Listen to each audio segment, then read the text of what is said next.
So, welcome to Behind the Curtain. I feel like it's the Wizard of Oz, the judging process explained. One of the top questions that we get is at the end of an event, typically, is how did that team win that award? Because when we go to, our notebook is fantastic. When we go to these tournaments, we always win.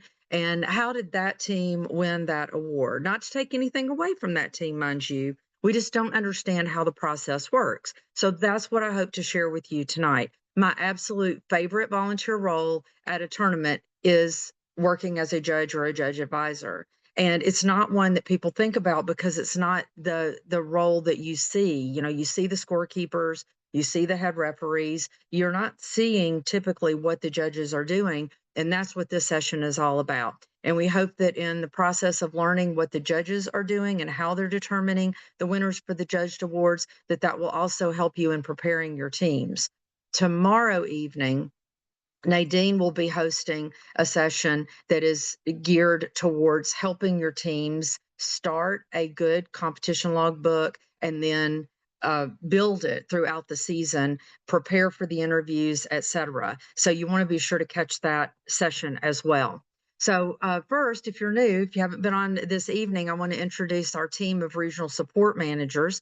So we have Nadine Amaya, who is the support manager for the West and the South Central regions. I'm Shelley Brasher. I have the North Central and Southeast region. Luann Cormier serves the Northeast region of the US and Canada. And Lisa Schultz serves the international regions, which is growing leaps and bounds. So, first off, the disclaimer. Sometimes I get excited and I talk too fast, and then Luann will come back and say, "You said such and such," and I honestly don't remember saying that. So we get excited when we're doing these webinars. So this is our disclaimer that the actual rules are what are in the judge's guide, in the competition manual, the documents that are considered the law. If we misspeak or if there's a typo in one of the slide presentations, then the official documentation is going to override anything that is shared in the webinar that might not be accurate. So I will do my very best to make sure that I don't say anything incorrectly, but just in case I do, there you go. Now, in this session, there are lots of resources being shared. And I will tell you that a lot of the slides have a lot of text, and I don't expect you to read all of the text. What you need to know is where these resources are located. So one that is new that has been created this year that is in the blue blob up in the top right is the go-to toolkit for coaches and event partners. And we've got the QR code for that is in the center of the slide with the drone in the middle. That is for the go-to toolkit. These are the most commonly requested resources that we get on a daily basis. And this is going to have the resources that I will be sharing with you, as well as resources that are going to be shared in the next couple of nights as well. The judge's guide is that official rule of what the judges do, how teams are determined as winners of various awards. And it's pretty lengthy. But everything is spelled out in the judge's guide, and I will do my best to summarize this evening in order to make that a little bit easier to take it all in. But these are the resources for that, where you'll find those resources. So we talk all the time about the first three missions of the competition: the teamwork, the autonomous, and the piloting. But the communications mission tends to be that other thing that we do at the competition. And I want to try to change that this season. Like I'm on my own mission to change that this season. I just think as an educator that the creation of the documentation, written documentation, collaboration of the team on what goes in the notebook, as well as the process of doing the interviews is so very, very important. And that these are developing those skills that the students are going to take with them, regardless of what career path that they choose. And so I want to make sure that we kind of bring this into the light and we allow all of the coaches and all of the teams to grow and to be able to know how to approach the communications mission. So that's the goal for this evening. Again, I mentioned resources. All right, so here are some particular QR codes that will take you to the resources. The one I mentioned, the judging, the guide to judging, the judging resources. In particular, the first QR code is to award descriptions. We're going to do some role play in just a few minutes. The team interview rubric, the competition logbook rubric. These rubrics are your tools to helping your students to prepare for the communications mission. I always say that, parents are a child's first teacher. Well, in terms of REC Foundation programs, as the coach, you are your team's first head referee. You're the ones helping them determine the rules and do the scoring. You are their first judge. You are the ones who are helping them to evaluate their own logbooks using the rubric and provide opportunities for them to practice with the interview skills before they ever go to a competition. So I hope that this year, that as you're planning your season out, as you're making time to practice for the teamwork mission, the piloting, and the autonomous, that you're also building in specific time to practice for that communications mission as well. So one of the things that is really important about judging is the ethos of judging. We're very particular about who we bring in as a head ref. We don't want someone to come in as a head ref who's going to cheat, who's going to be biased toward a team. Well, the same thing happens with our judges. We want to bring in judges who are neutral, even if they are affiliated with a team. We want judges who can be objective and can judge accordingly. We also want judges who respect our core principles, such as confidentiality. Discussions that happen within the judge's room stay within the judge's room. These are not to go outside. These conversations can be very damaging and hurtful to students and teams sometimes. And sometimes that happens with sharing information out of the judge's room, and it happens with the best of intent. But it turns out to be taken, like if you go, for example, if you were in the judge's room and you were in the deliberation and you noticed that team 123A was, being considered right down to the wire for the all-around champion. By going out and telling that team, y'all were almost there, you were almost the champion, that is actually more damaging than them understanding the process that we're going to go through tonight and realizing that the way that that team was selected does not mean that they weren't good enough. So that impartiality, that confidentiality, we also want judges who are consistent. We want judges that are able to take qualitative judgment and compare it to quantitative judgment. So the rubrics are the quantitative, the I just have this gut feeling, I get a good feel about this logbook. When I talk to this team, like they really know what they're talking about. The judges who can take on all of that. We also balance the awards. So at an event, even though you may have one team that could sweep the event, they could take every award that's there, they qualify in every area, no team can earn more than one judged award. So we'll go through the process of how that is determined as well. We also emphasize our youth protection program. We want to make sure that never, ever, ever is an adult alone with a student, that they're always working in teams. The role of the judge is often the one that determines if a team is student-centered. The judges can get to the bottom. A lot of times out in the skills field, you may be watching a team and you may wonder, who's really doing the coding there? Is it a parent? Is it a coach? Are the kids really doing the coding? It would be very easily for someone else to do the code and they just hit the button. And so often if the team is doing really well, human nature makes us doubt their ability to do it. We wonder if someone is doing it for them. The judge's role is to get to the bottom of that. So they are going to talk to the teams in a way where the students are going to be able to share what they are learning. And the judges will be able to tell if this is the work of the team or if it's the work of someone else. And then the same goes for code of conduct. So our code of conduct, a lot of times if things aren't going well, then a lot of times tempers will escalate and those things show themselves in the pit area. The judges have that kind of information to consider when they are determining the awards. So I bet already I've mentioned one or more things that you didn't realize were things that the judges were actually doing. I used to tell my teams that the judges are everywhere. You don't know what a judge looks like.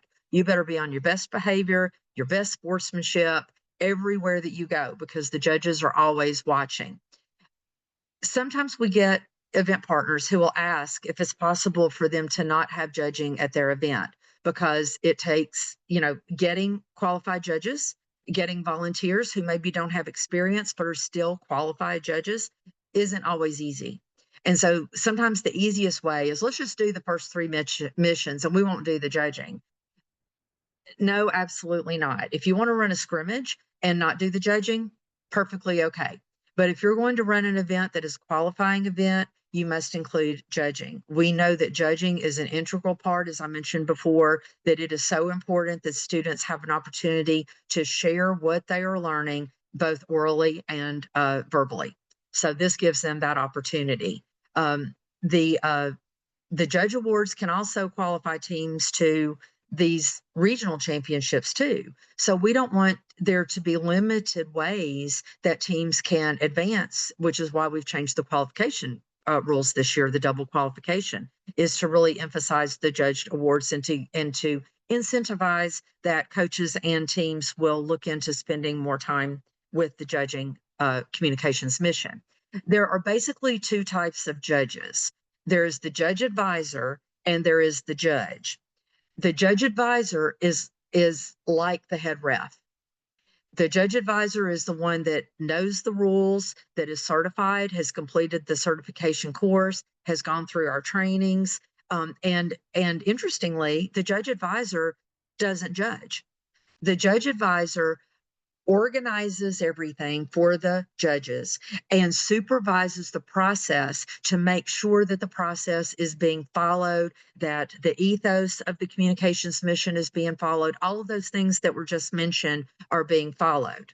The judge, they're the ones who are actually evaluating the logbooks. They're evaluating the teams through the interviews. And for that particular role, they don't have to have any prior experience if they have a strong judge advisor who can guide them through the process. Both of these roles require attention to detail, impartiality, and the ability to communicate effectively. When I say impartiality, that doesn't mean that they can't be affiliated with the team. In fact, I encourage you, if you're a coach, that you serve as a judge at a tournament. You will learn so much. And if it's at a tournament where your teams are competing, that's okay. The judge advisor's role, one of their roles, is to make sure that you are not involved in any of the judging or deliberation that concerns your own team. And so that person will make sure that everything that is happening behind the scenes is fair. Now, two different types of awards that we mentioned, just to clarify, I know that this is like drinking through a fire hose. It's a lot to take in. When you go to a tournament, you have performance awards. These are what you see on the field. The teamwork champions are going to be the two teams in the alliance that ends up winning at the end with the highest score in the elimination rounds. You have the skills champion. That's going to be the team that ends the day with the highest combined autonomous and piloting skill scores. And then you have your judged awards. Your all-around champion has performed well in every category. The communications mission champion, they have performed well in the logbook and in the interviews, but maybe their pilot was out sick that day and they didn't do so well in their performance awards categories. That's not a requirement for the communication mission championship or communication mission award. The coding award, this gives us the opportunity to look specifically at these coders, how these teams are doing the autonomous mission, how they're documenting the coding, how they're using the iterative process. The airmanship award looks at their project management, their time management, how they are dividing leadership roles within their team, how they are promoting their programs within the community and beyond, those types of things. And then the judges award is open-ended.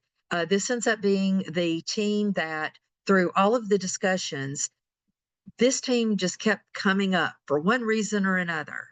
And the judges really think that based on something that this team is deserving of taking home some hardware, and they will award the judges award to that team.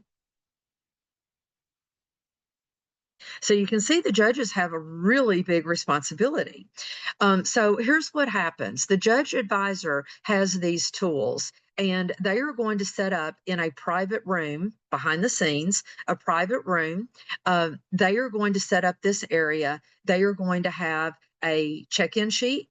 So every judge that comes in is going to sign up on the check-in sheet. They're going to put any teams that they're affiliated with, and they're going to put a way to reach them throughout the day. So if they are out watching teams perform or they're doing interviews and the judge advisor needs to bring everybody back together, they have a way to communicate. Another piece that the judge will have are award descriptions. So all of those that I just read off have specific criteria.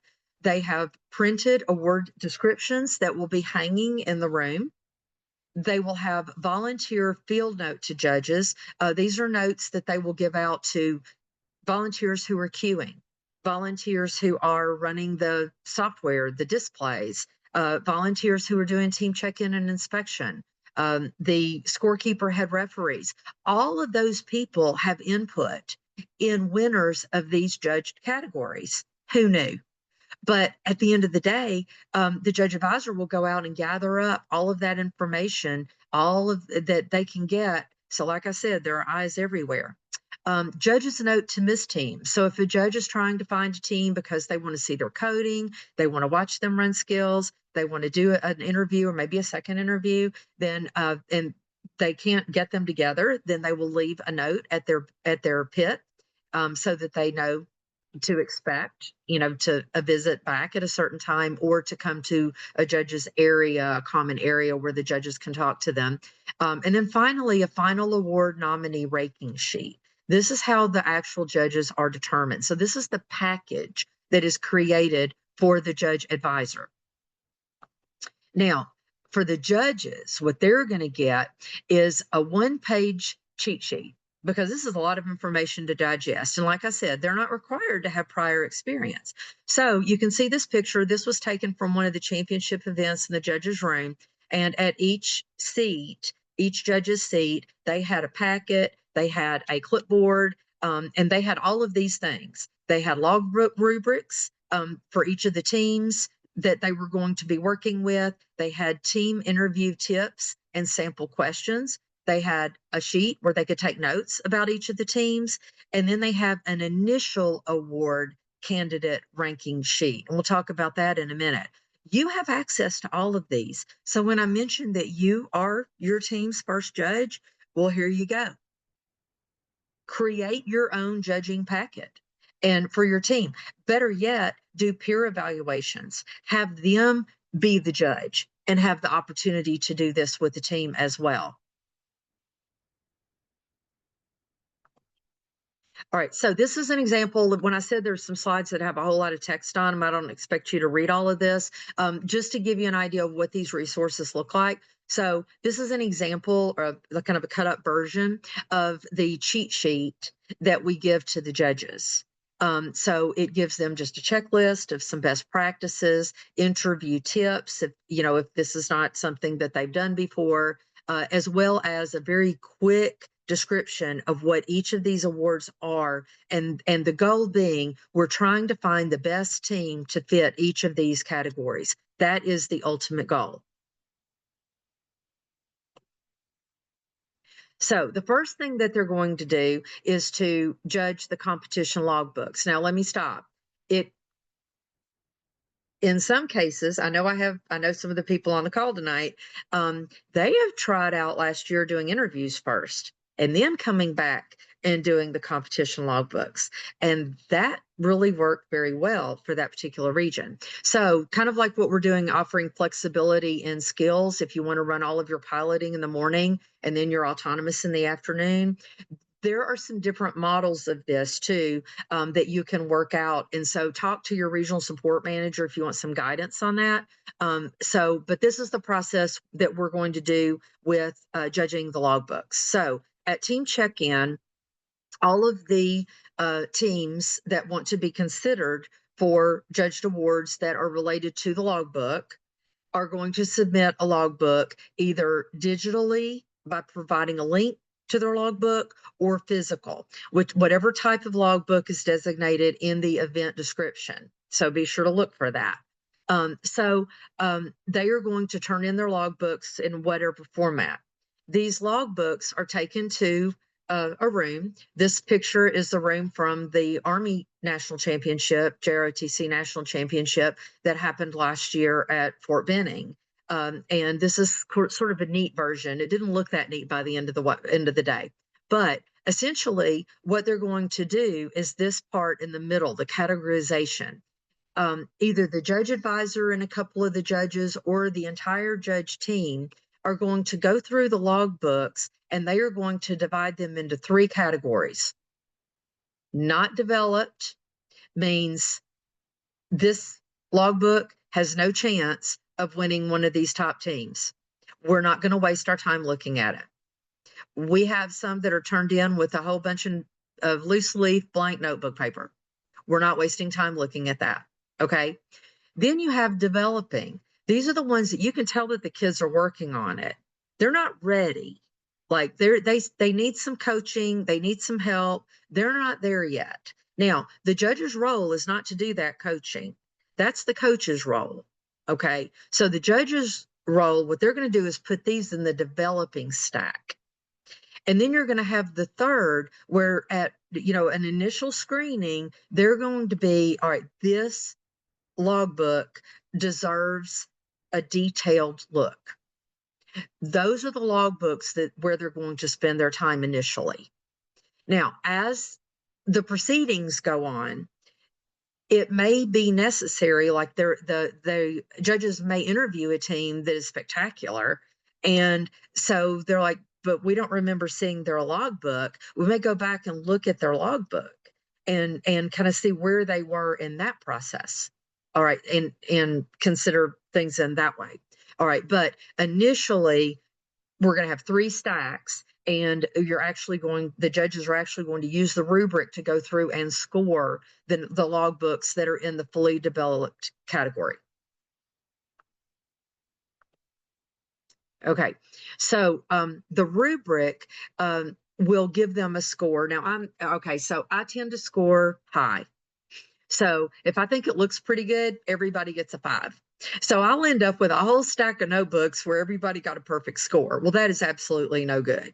So to balance me out, there needs to be another judge in the room that's pretty critical, that they're like, oh no, this one is, if I'm comparing these two, this one, had better, a way of describing what they were doing here. They had more iterative responses, whatever it is that particular judge is looking for, and they will score accordingly.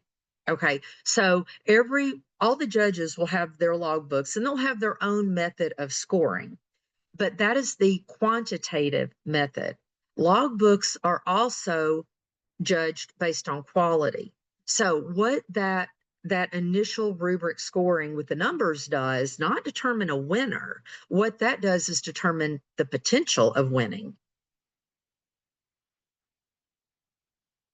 All right, so just to make sure that I've covered each of these points, the judge, I did mention rubric criteria is determining the scores, looking for those details. At least 2 judges will score each fully developed logbook. They're going to discuss initial, they'll pass them around in trade. So a lot of that is going on usually in the morning while all of the teams are coming in, getting settled in, maybe running their piloting scores. All right, so this is what they're looking for with the competition logbook. There are 8 categories. Written communication skills, Clear, complete, organized records, evidence. That's important. Teamwork and leadership. Is there evidence, clear, complete, and organized records of team roles, project management timelines, etc.? The safety plan and training records. Drone data and analysis. This is drone data that can be collected from, and Nadine's going to go into this in a lot more detail, but battery life, flight time performance, as well as performance data at an event, during practices, all of that. These are the things that you're looking for. Also on this rubric, you see in parentheses, high scores in this category would then possibly qualify that team for these particular awards. So high scores in written communication could be an all-around champion, could be communications champion, could be an airmanship award. All right, so that is how these rubrics are used initially. The last 4 of the 8 categories is specific strategies for the teamwork mission, specific strategies for autonomous. All of your coding is going to be in that section, specific strategies for and data collection from piloting skills, and then a section about drone and career awareness, industry practices. We're hoping that as a coach of a competition team, that you're also sharing opportunities for them to learn about how drones are used in various professions, whether it be with guest speakers, a field trip, maybe a Zoom call with an industry professional, but really giving them some of that insight, opportunity to learn about how drone technology is being used today. They then have the opportunity to include this in their logbook and have the opportunity to talk about it during their interview. So these are the categories that are being looked at. Now, something new this year, we reached out to several of the coaches and we asked them if their teams, because the logbooks belong to the teams, would the teams be willing to share their logbooks for training purposes? And these teams said yes. And if you have a team that, or you have a logbook from past seasons and you would like to share it, please do. This is a folder. This is QR code to a folder. And we're not going to tell you if they're good or bad or developing or underdeveloped or whatever. You be the judge. But this would be a great exercise for you to do with your students, to do the rubrics, to go through and judge some of these on their own. And that will give them an idea on how to start the season. Again, you don't want to miss Nadine's session tomorrow on about starting the competition logbook and actually getting into how to teach students how to do this. Okay, so after the logbooks have been evaluated, then we're going into the interview judge process. Now, the logbooks, again, you're only critically judging, evaluating the logbooks that are deemed to be highly developed. In the interview process, everybody gets an interview. The interview is a possible way to identify some of these teams that are really stellar teams in whatever category, but haven't figured out the logbook part yet. Or they may be a team where their logbook got put in that second stack, and we might need to go back and look at that one. Okay. It also might give you an idea of the judges award, because a logbook is not required for that. A logbook is technically not required for the coding. If the students are able to show you the coding, the iterative process, either in documentation that they have with them at their booth, on their computer, as you see in the image here, or in their interview, they're able to share that level of knowledge, they could be considered as well. So it's really important that every team gets an interview and that are able to share about their learning. So the way that this works is that judges will go out at least in pairs, no single judges allowed. They allow approximately 10 minutes per team. So event partners, when you are planning for the day, it's important that you are building this in as well, and that you're not trying to get everything finished too quickly, because you want to make sure that you allow your judges to have time to do all of this. There are sample questions that are in the documents that I've shared already. Those are conversation starters. Once those questions are used to start a conversation, the judges are encouraged then to break off or expand on what the students are talking about. We don't want the student teams to be scripted. And so the judge advisor will advise the judges that if a team is acting as though they are scripted, the judges are to ask something to throw them off the script. Just like we want to be able to show that their coding is student centered and that they are doing the coding, we want them to be able to answer these questions based on what they know. And we want them to get comfortable in talking about what they know, not memorizing a script when they come into the interview. Okay. So don't think that somebody's being mean if they're doing that. This is really a growing opportunity. And look, the students can do it. They rise to the occasion. Um, we we do focus on the students and their interactions during the interview, not visual aids. So don't feel compelled to do a science fair board type presentation at the pit area. The judges really don't want to look at all of that. They do like to look at evidence like what the student is showing here. If they're showing their safety plan, if they're showing maybe some images of where they went and ran a camp at one of the other schools in order to share. Yeah, we love to see all of those kinds being shared, but it's really this a more informal sharing than again, like getting off the script. We don't want the script. So don't feel like you're creating a project, okay, in this, because that's not what we're looking for. The judges will be taking notes during the interviews so that they can go back. They also might even ask to take a picture. And they what some of them will do, and what when I'm doing the training, what I'll tell them to do is have the kids line up and say, all right, I'm gonna take the picture here, give me a cell phone number, I'm gonna send this picture to you, get the coach in there, all right, I'm gonna send this to you. And then at the end of the judging process, they delete all of that. Again, that's in our youth protection. We make sure that everything is deleted. That's one of the judge advisor's role, is to make sure that everything remains confidential, and that anything like that is collected is deleted at the end of the day. But it is really helpful, especially at very large tournaments, for them to remember which team was which. Because when they get in the judges' room and they start talking about, yeah, the team that was in the blue that was so good, and somebody's like, were they the ones wearing tutus? You're like, I don't remember. All right, so the picture is helpful. So don't think that they're being weird if they ask for that. That is a common occurrence. Also, they'll leave notes. Sometimes there'll be one or two people at the pit area. The judges want to interview the entire team. So they may just leave a note and set a time to come back rather than interviewing only one or two members of the team. All right.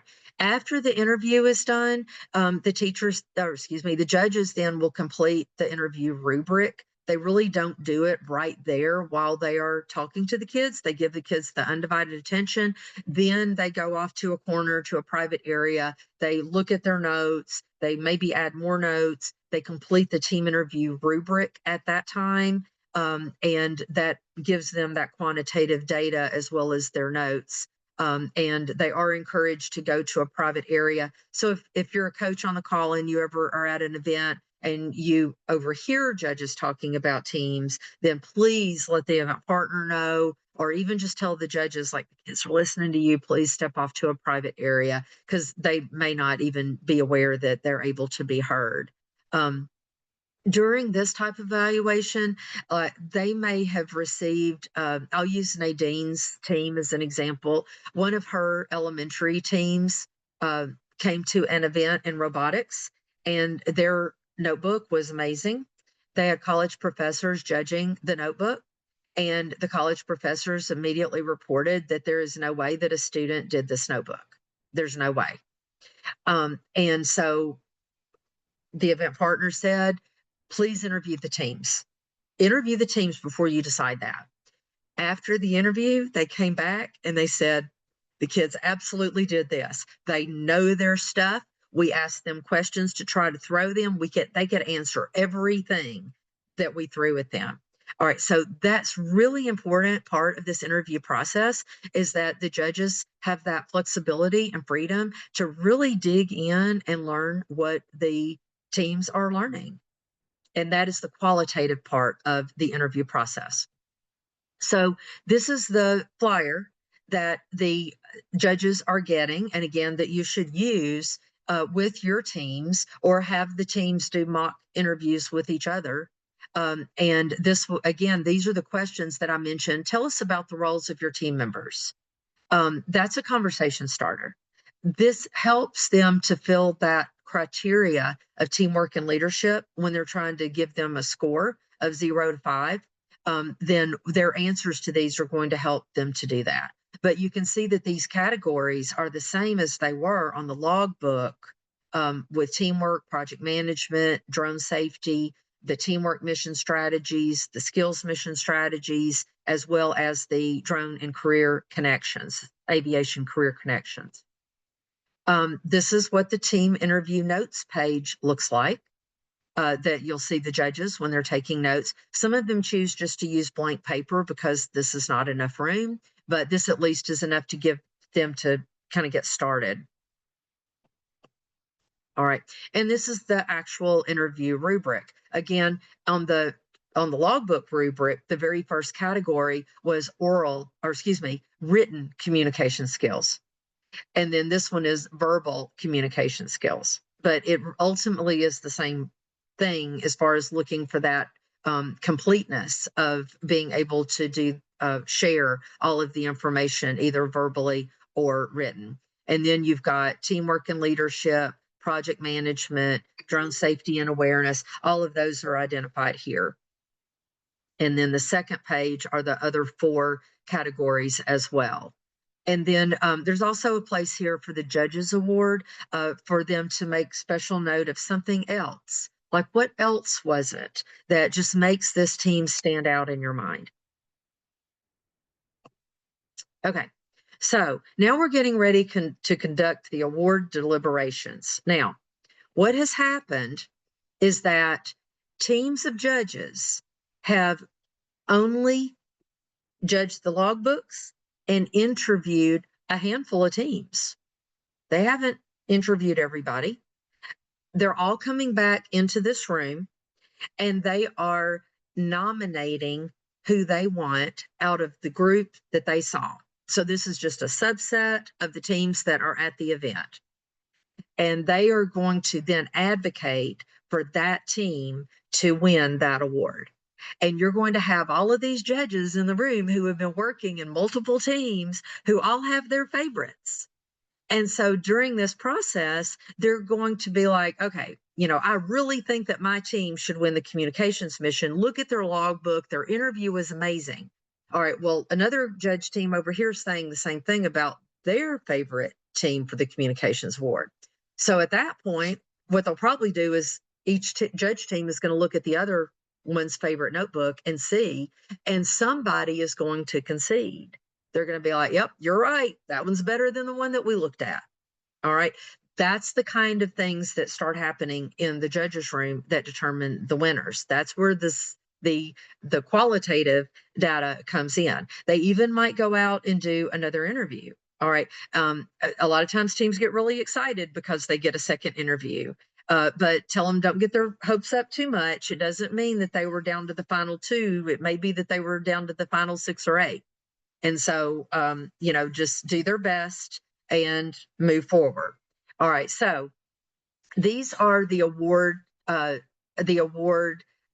signs or posters that the judge advisor has already posted in the judge's room.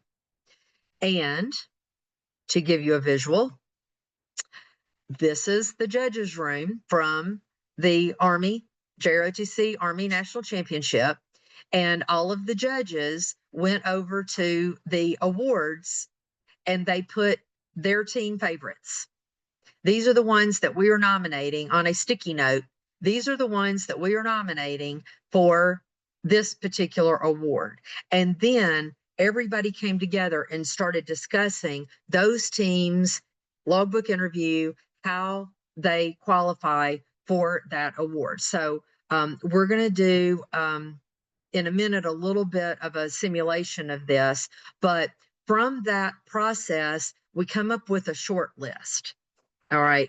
So here's the short list. Now, first, the way that this is done, we've got in the communications award, we've got 4 teams possibly, and we think we like this one the best. Anyway, we've decided these categories, first to fourth in communications, first to fourth in judges. We've decided these things. The all-around champion is really the one that everybody wants. So once we determine who has out of these have the credentials to also be considered for the all-around champion, then everything starts shuffling. All right, so that makes absolutely no sense. So let's walk through it. It's easier to see it. Okay, so for example, and if this is anybody's number, it's coincidence, they're all made up. Okay, so this would be the way that the awards would be posted on the wall. And let's say in this scenario that there are 4 judge teams, and that for the team that has this color Post-its, their nomination for the communication missions champion is team 1, 2, 3, 4A. But each of the judge teams has their own nomination. And so they do this for each one of their favorites. All right. Next, what's going to happen is that the timing of all of this has to do with when autonomous is finishing up, when piloting skills is finishing up, and when teamwork qualification skills or matches are finishing up. So around the times they start getting ready for the alliance selection, that is when this is happening in the judges' room. Okay. The judge advisor is going to go around and collect all the field notes from all of the volunteers that have been working with the teams all day. They are going to go around, and if there has been a squabble in the judges' room and they haven't been able to very clearly pick out that favorite, then they're going to order a neutral or new set of judges maybe to go out and re-interview a team in order to get that. They are going to look at any code of conduct violations that occurred during the day, because code of conduct violations can make a team ineligible for a judge award. And even if they were everybody's favorite, they would get removed from the consideration. This is the point where teams should never, ever, ever be told that they're in the running for anything. Okay, so this is when the deliberations are happening. Okay, now the judge at this point is going to have access to the qualification rankings. So the teamwork matches are finished, and all of the teams are ranked first to 24, however many teams there are. So the judges are going to get that data. The judges are going to get the skills rankings. The judges are going to get the skills ranking per age group. If there are enough middle school, high schools to be able to give separate awards, they want to consider those separately. Okay. So they're going to bring back this data so that they can include performance data in determining the all-around championship. So I mentioned at the beginning, remember we had the performance awards and we had the judged awards. Well, we're going to take all of that together into consideration when we're determining that all-around champion. So this data is really important. So the judge advisor has collected all of this information and is bringing it back to the judge's room. Now, from that information, they're sharing that with the judges. And they're saying, okay, based on this information, the qualifying criteria states that teams have to be in the top % in the teamwork qualification matches and the skills performance qualification matches, as well as being a favorite with the judges in order to be considered for that all-around champion. So those qualification, you may have a team that is fantastic with the logbook and the interview, but if they are not, if they just had a really bad day, they would not be contenders for the all-around champion. So the judges then have the opportunity to use this data from the performances to be able to make those decisions and refine their choices a little bit. Okay. All right. So now this is what this looks like. All right, the judge advisor and the judges have discovered that there are 2 teams that actually were in the running for the communications mission that are eligible based on the performance scores for the all-around champion. And they have decided that teams 1, 2, 3, 4A and team 1, 3, 6, 7S or 1, 3, 6, 9S, that those are the two that are eligible based on the nominations by the judges team and based on the performance scores. Now the judges have to decide which one. And that comes down to everything that they have seen over the course of the day. All of the data that has been collected over the course of the day. Once they determine this is the team that we're going to give to the all-around champion, in this scenario, they determined that 1369S of the two, that was the one. So they're going to pull 1, 2, 3, 4A back down here. And now we've got these three teams to deliberate to decide which one of these is going to be our communications mission champion. Now, oftentimes, these are contenders for these others too. Like, 1, 2, 3, 4A very well could be a contender for the coding award. They very well could be a contender for airmanship. They very well could be a judge's favorite. What you want to try to do is to give the team the judge award that they would prefer to have. So these are listed in that order. So of course, the number one award, everybody wants the all around, but if they can't get the all around, they really want communications mission champion above these other awards. Okay. So they're going to select which one of these deserves that award. And then if the two that aren't chosen were also qualified candidates for any of these, then they will move their sticky notes over to those categories. And they will just go down the list like that, eliminating each one. All right, go back and give one. So they'll, move them over, and they'll eliminate, and they'll discuss, and they'll advocate. This is why I think this team should get this one. No, this is why I think this team should get this one. But at some point, the judges have to come to a consensus. So you can see here, just in this example, a very small example, that there are quite a few teams that were highly ranked in the judges' eyes in one way or another. And the majority of these are not going to win an award. So if you're a coach on the call, and please don't get discouraged. This varies again with every judging team, with every location. It's going to vary. So please explain this to your teams as you're preparing them for this process, and don't let them get discouraged if they don't win a judged award. Now, another role for the judge advisor is security. They're going to make sure that any and all of the notes, rubrics, everything is collected and destroyed. They're going to make sure that anything and everything that references the team is collected. They're going to delete pictures of teams or robots. We need to change this slide to say drones or coding or something related to our program. And then after the event, they're going to destroy everything off-site. They should never, ever, ever go to the event partner. The judge advisor takes this responsibility. Okay, so now last thing that happens is that the judge advisor is going to take their final winners list, and they're going to show the event partner. The event partner can't say, you made good choices, you made bad choices. You just keep your lip zipped. You can't say anything. But what you can do is check and make sure that by accident that there's not a team listed twice. So we don't want a team maybe winning coding and judges. All right. We want each of the judged awards to go to a different team. So you can double check for that.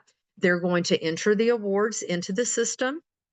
And then they're going to get ready for the award ceremony. And in some cases, as in this picture taken from the North Central, Santa was there giving out the awards. Santa was the judge advisor. Can't argue with those ethos. And the judges actually presented the awards at the ceremony, and award scripts are provided.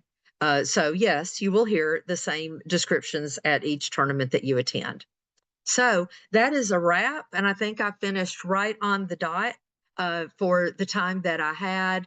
I am going to stop the recording, and this will be available on our YouTube channel. But then we are going to open the floor for questions.